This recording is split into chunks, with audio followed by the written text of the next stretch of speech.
Bonjour mes amis flammes jumelles, comment allez-vous? J'espère que vous allez très bien. Sur cette vidéo, je vais vous parler des énergies des flammes jumelles pendant ce portail du 11-11. C'est un portail particulier, comme vous le savez. Les chasers sont dans une énergie plutôt positive.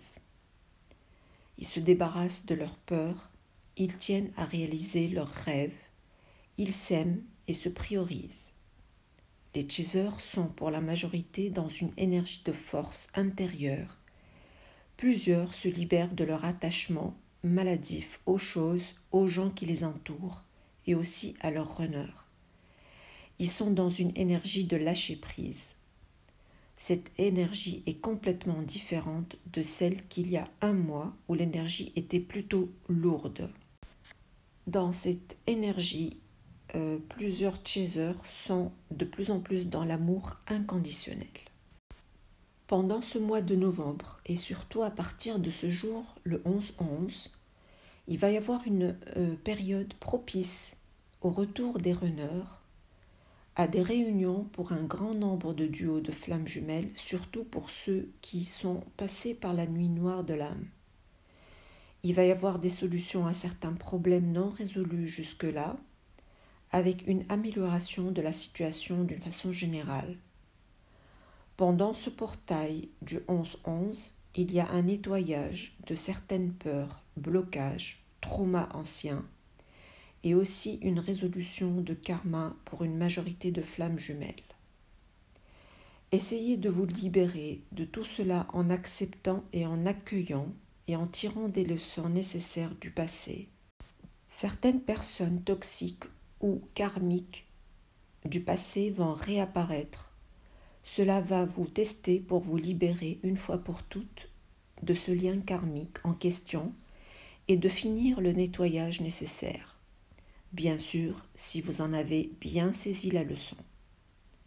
Profitez de ce portail pour continuer à travailler et de se concentrer sur soi pour augmenter le taux vibratoire. Chaque fois que ce taux augmente, le runner avance de son côté sur le parcours.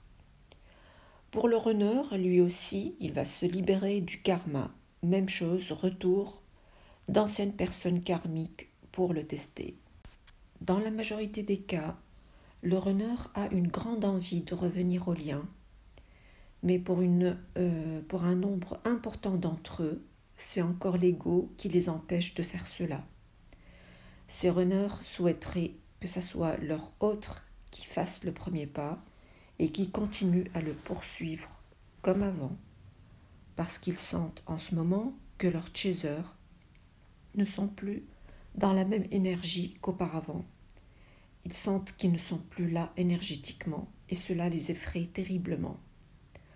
Beaucoup de runners étaient et sont actuellement dans leur nuit noire de l'âme, avec beaucoup de tristesse, avec une sensation de vide énergétique. Ils cherchent la solitude pour réfléchir et comprendre tout ce qui se passe en eux et par rapport au lien. Ils essayent de comprendre leurs fautes. En ce moment, ils utilisent une forte communication 5D et n'arrêtent pas de penser à leur chaser et reconnaissent tout le mal qu'ils ont causé à celui-ci. En ce moment, les chiffres que vous allez voir de manière répétitive et surtout pour les chasers, bien sûr le 11-11, j'imagine qu'une majorité de chasers a vu aujourd'hui cette heure miroir 11-11. Il y a le 11, il y a le 111, il y a le 88, le 888, le 444, le 222, le 22. Les chakras concernés sont les suivants, le chakra sacré, couronne et le chakra du troisième œil, avec bien sûr les ressentis physiques correspondants que vous connaissez déjà depuis un certain moment. Profitez aujourd'hui et jusqu'à la fin du mois de novembre pour écrire sur un papier vos vœux, pour méditer, pour prendre soin de vous, de votre corps, de votre alimentation et sommeil. Soyez positifs et gardez la foi. Voilà mes amis, je vous souhaite beaucoup de courage, beaucoup d'amour et beaucoup de bonnes choses dans votre vie et par rapport à votre parcours. Soyez patient, travaillez sur vous-même et je vais vous dire à très vite dans une autre vidéo, j'espère. Merci beaucoup et au revoir.